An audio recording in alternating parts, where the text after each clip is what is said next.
दोस्तों, कहानी की शुरुआत में हम एक आदमी को देखते हैं जो घायल हालत में पुलिस से भाग रहा होता है, लेकिन जल्द ही थकावट की वजह से वह एक जगह गिर जाता है। तभी अचानक एक मास्क पहना हुआ शख्स वहां आता है और वह अपनी शक्ति से उस आदमी का खून हवा में उड़ा देता है। मैक्स को कुछ समझ नहीं आता कि ये सब क्या हो रहा है। तब वह मास्क वाला शख्स उसकी जान न लेने की ऑफर करता है, मगर मैक्स उसे कबूल नहीं करता, जिससे मास्क वाला शख्स उसे अपनी पावर से मार डालता है। जब पुलिस वहां पहुंचती है तो उन्हें खून का एक तालाब मिलता है जो दीवार के साथ बह रहा होता है। इसके बाद सीन शिफ्ट होता है एक जवान मंक की तरफ जिसका नाम चॉन है। वो मेडिटेशन करते हुए एक डरावना विजन देखता है, उसी मास्क वाले आदमी का जो क्रीचर्स के साथ एक शहर में तबाही मचा रहा होता है। फिर चॉन तुरंत उठकर उस शहर की ओर निकल पड़ता है। उसका मास्टर उसे रोकता है, लेकिन चॉन कहता है कि उसके पास वक्त नहीं है। मास्टर कहता है कि वियान मर चुका है और अब कोई खतरा नहीं है, लेकिन चॉन कहता है कि उसका पिता किसी तरह इस दुनिया में लौट आया है और जब तक सब कुछ तबाह नहीं कर देता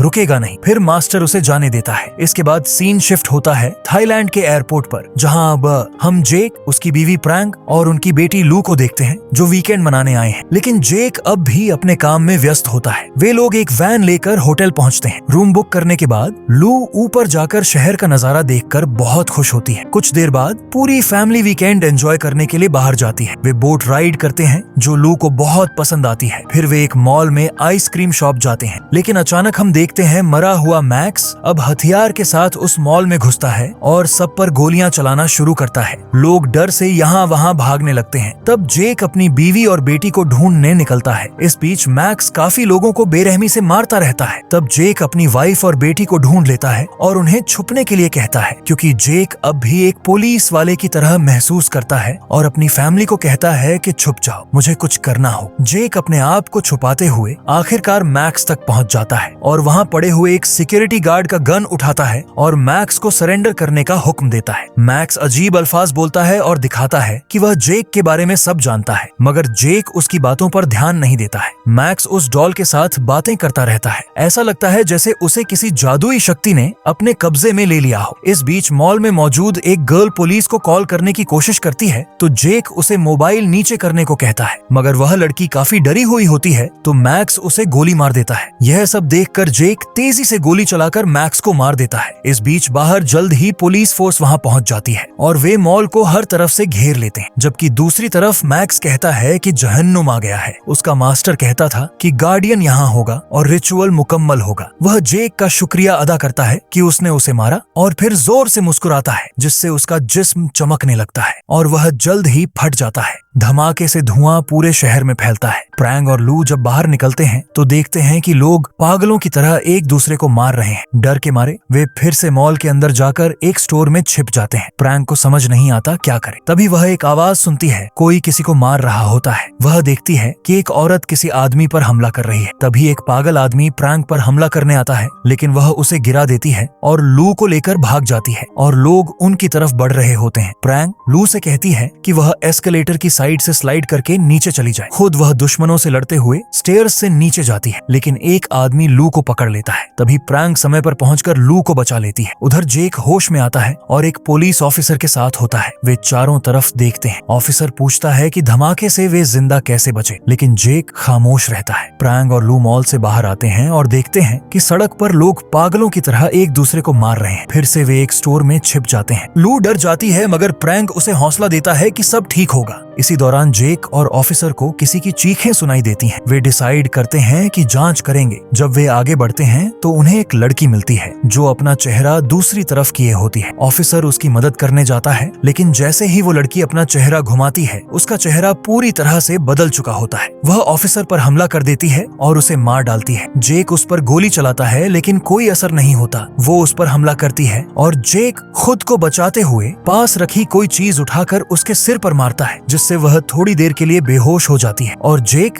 वहां से भाग जाता है। लेकिन वह औरत अभी जिंदा होती है और फिर से उठ जाती है। जेक छत पर छुप जाता है, लेकिन वह औरत दीवारों और मॉल की छतों पर चलते हुए जेक को ढूंढ लेती है। अंत में जब वह उस पर हमला करने वाली होती है, जेक फायर करता है, लेकिन चूक जाता है। वो मुश्किल से उससे खुद को बचाकर ऊपर वाले फ्लोर की तरफ भागता है, जहां उसकी फैमिली छुपी हुई थी, लेकिन वहां पहुंचने पर उसे कोई नहीं दिखता। इस बीच प्रैंक और लू फैसला करते हैं कि वे होटल लौटकर जेक का इंतजार करें क्योंकि नानी का घर बहुत दूर है। तब प्रैंग अपना फोन निकालती है जेक को कॉल करने के लिए, मगर उसके फोन में सिग्नल नहीं हो। वह लू से कहती है कि यहीं रहना, कहीं मत जाना, जबकि प्रैंग चुपके से स्टोर के ओनर के पीछे जाती है ताकि लैंडलाइन से कॉल कर सके। लेकिन अचानक एक पागल आदमी अंदर घुस आता है जिसकी आंखें अब काली नहीं बल्कि पूरी नीली हो चुकी होती हैं, जैसे कि वह किसी चीज के कब्जे में हो। लू उस आदमी से छुपने की कोशिश करती है, लेकिन वह आदमी उसकी स्मेल से उसे ढूंढ लेता है और जैसे ही वह उस पर हमला करने वाला होता है, प्रैंग पीछे से आकर बेसबॉल बैट से उसे मार गिराती है। दूसरी तरफ जेक फिर से अपनी फैमिली को ढूंढने की कोशिश करता है, लेकिन उसे कोई नहीं मिलता। सिर्फ वही शैतानी औरत मिलती है जो हर हाल में उसे मारना चाहती है। वह फिर से जेक के सामने आकर उस पर हमला करने लगती है, मगर इस बार जेक उसे वायर्स की मदद से एक पिलर में बांध देता है और बार बार उसे मारता है, मगर उस औरत को कुछ भी नहीं होता। तब जेक उसे वहीं छोड़कर फिर से अपनी फैमिली को ढूंढने निकल जाता है। इस बीच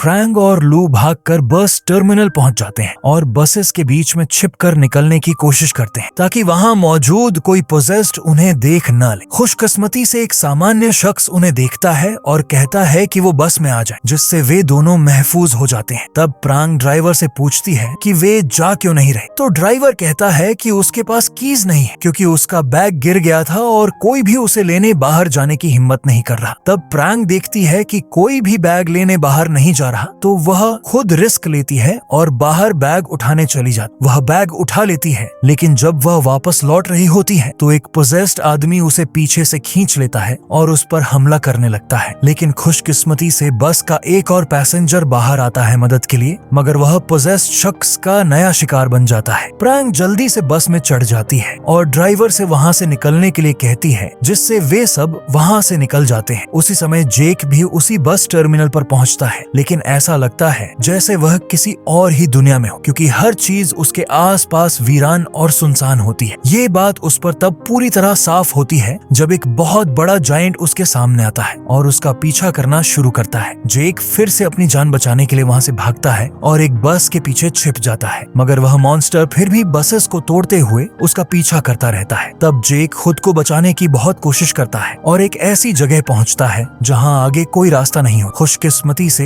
एक दरवाजा खुलता है और वहां जॉन फिर से नजर आता है जो उसे अंदर बुलाता है। जॉन कहता है कि वह मॉन्स्टर उन्हें वहां नहीं पकड़ सकता और अगर जेक को अपनी फैमिली तक वापस पहुंचना है तो उसे उसकी बात माननी हो। जेक कुछ समझ नहीं पाता, लेकिन फिर भी उसके पीछे चल पड़ता है। इसके बाद जेक जॉन से पूछता है कि वे कहाँ हैं। जॉन कहता है कि यह उसका कमरा है, लेकिन यह एक और हकीकत में है, एक जगह जो न जन्नत है और न दोजख। इसे ऑब्स्टेकल कहा जाता है और यह उन लोगों की जगह है जो अपने सफर के दौरान खो गए। जॉन जेक से पूछता है कि उसे क्या याद है और उस मॉल में गोली चलाने वाले शख्स ने क्या कहा था। जेक कहता है कि उस आदमी ने उसे गार्डियन कहा था और कहा था कि उसका मास्टर फिर से जिंदा हो गया है। जॉन इसकी तस्दीक करता है कि जेक वाकई गार्डियन है। तब वह कहता है कि जेक के एक अमल ने एक रिचुअल को मुकम्मल कर दिया है, जिससे अब शैतान आजाद है जो कमजोर लोगों को अपने कब्जे में ले रहे हैं और हर तरफ तबाही मचा रहे हैं। जॉन यह भी बताता है कि दुश्मन कोई और नहीं बल्कि उसका अपना बाप है, एक बहुत ताकतवर नेक्रोमैंसर जिसका नाम वायन है और वह जल्द ही अपनी पूरी ताकत के साथ वापस आए। वह यह भी कहता है कि अब कोई रास्ता नहीं बचा, लेकिन अगर जेक ने वो दरवाजे खोले हैं तो सिर्फ वही उन्हें बंद भी कर सकता है। तब जेक पूछता है कि वह गार्डियन क्यों है, तो जॉन बताता है कि जेक एक ऐसे लम्हे में पैदा हुआ था जब उसकी माँ उसकी पैदाइश के वक्त मर गई थी और वो रात ब्लड मून की रात थी। जेक को अपनी तकदीर से कोई परवाह नहीं होती, उसे तो बस अपनी बीवी और बेटी को ढूंढना होता है। जॉन कहता है कि अगर जेक मदद करे और गेट्स को बंद करे तो वह अपनी फैमिली को बचा सकता है, जिससे जेक मान जाता है और मदद करने का फैसला करता है। इसी दौरान प्रैंग और उसकी बेटी होटल पहुंचती हैं और चुपके से अपने रूम की तरफ चलती हैं ताकि पोजेस्ड लोग उन्हें सुन न सके, लेकिन ये कोशिश नाकाम रहती है और उन्हें देख लिया जाता है, जिससे पोजेस्ड शख्स उन पर हमला करते हैं। प्रैंग मुश्किल से एक एक करके उन सबको मार गिराती है और आखिरकार अपने रूम में पहुंच जाती है, जहां उन्हें विंडो से पूरा शहर तबाह होता दिखता है। उधर जेक और जॉन उस अंधेरी दुनिया की गलियों में मैच को ढूंढ रहे होते हैं, लेकिन तभी उन्हें बिल्डिंग के ऊपर से एक औरत की आवाज सुनाई देती है जो किसी क्रीचर से खुद को बचा रही होती है। जेक जल्दी से उसकी मदद करने के लिए दौड़ता है, मगर जॉन उसे रोकने की कोशिश करता है और कहता है कि मत जाओ, लेकिन जेक उसकी बात को अनदेखा करके बिल्डिंग के ऊपर चला जाता है और सारे क्रीचर्स को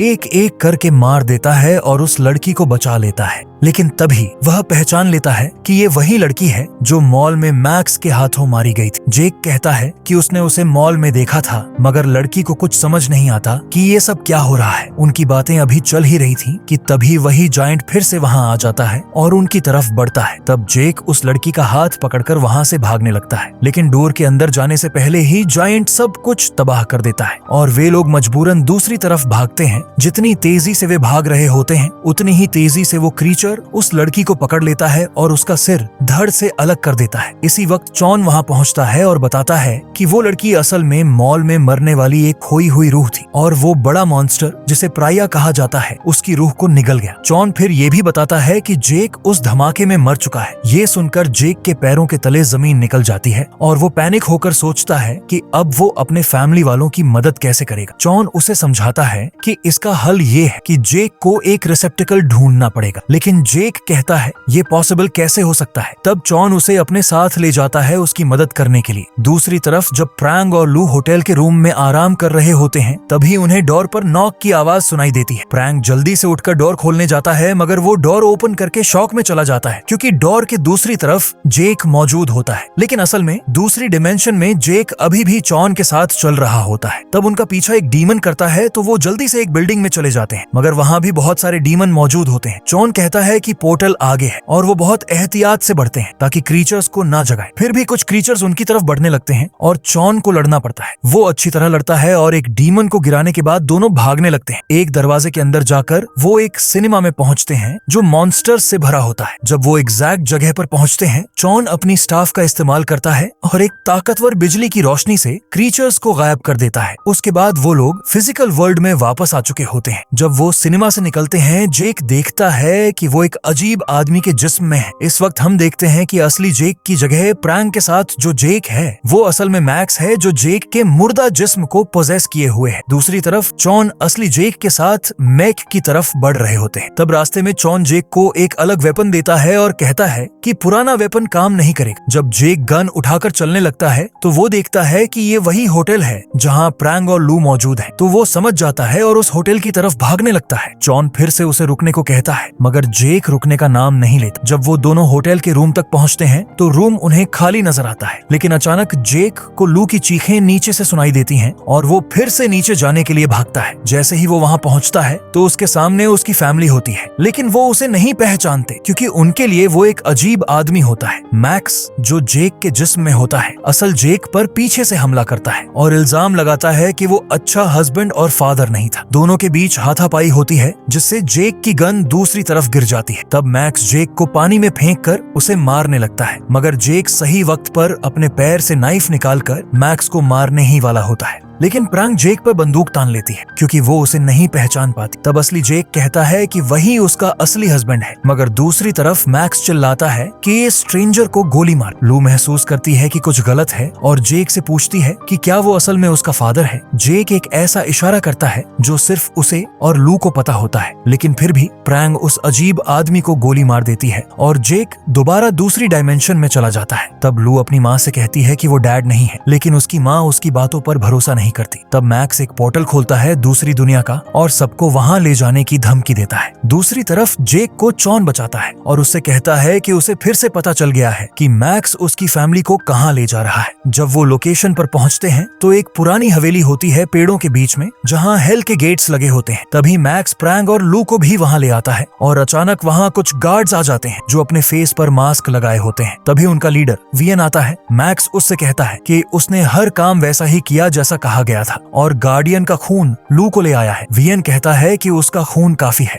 इस बीच जॉन और जेक फिर से उस बड़े जायंट से छुप रहे होते हैं। जैसे ही वह जायंट दूसरी तरफ चला जाता है, तब जॉन अपनी शक्ति से जेक को फिर से फिजिकल दुनिया में भेज देता है। जैसे ही वियान लू पर रिचुअल पूरा करने ही वाला होता है, जेक एक नए जिस्म में वहां पहुंच जाता है और सभी पोजेस्ड लोगों से लड़ना शुरू कर देता है। लेकिन इस दफा जेक एक ताकतवर जिस्म में आता है और वहां मौजूद सारे पोजेस्ड लोगों को एक एक करके मारने लगता है। तब वियन मैक्स को ऑर्डर देता है जेक को मारने का, मगर जेक जल्द ही मैक्स को भी ठिकाने निशाने लगा देता है। इस बीच प्रैंक देखता है कि उसकी बेटी अभी भी वियन के कब्जे में है, तो वह जल्दी से गन उठाकर वियन पर गोली चलाने लगता है, मगर एक पोजेस्ड आदमी उसे गिरा देता है। लेकिन जल्द ही प्रैंक उस आदमी को मार देता है। यह सब देखकर मैक्स जेक को पीछे धक्का देता है और छुरी से उस पर वार करके उसे जख्मी कर देता है, मगर जैसे ही वह उसे मारने वाला होता है तब प्रैंक उस गन को जेक की तरफ फेंक देता है, जिससे जेक मैक्स को गोली मारकर गिरा देता है। तब मैक्स फौरन दूसरी डायमेंशन में चला जाता है, जहां वह बड़ा मॉन्स्टर उसे पकड़कर 2 टुकड़े कर देता है। इसी वक्त चॉन भी वहां पहुंच जाता है और वियन को रुकने का कहता है, लेकिन वियन रुकने का नाम नहीं लेता। तब जेक फायदा उठाकर वियन पर पीछे से हमला करके उसे मार देता है। वियन आखिरी बात कहकर गायब हो जाता है। जेक उदास होकर अपनी फैमिली से अलविदा लेता है और रोते हुए चॉन से कहता है कि उनका ख्याल रखना। चॉन कहता है कि वह उस पर यकीन रखे, उसकी फैमिली को कुछ नहीं हो। उसके बाद जेक हेल के गेट्स में चला जाता है, जिससे गेट्स बंद हो जाते हैं। उसके बाद उसकी फैमिली सेफली लू की नानी के घर पहुंच जाती है। कुछ दिनों बाद उसी जगह पर एक औरत आती है जहां गेट्स बंद हुए थे, और वह अपनी शक्ति से फिर से गेट्स को खोल देती है, और यहीं पर फिल्म खत्म हो जाती है। अगर आपको ये स्टोरी अच्छी लगी तो वीडियो को लाइक और चैनल को सब्सक्राइब करना ना भूलना। मिलते हैं अगले वीडियो में, तब तक अपना ख्याल रखना। बाय।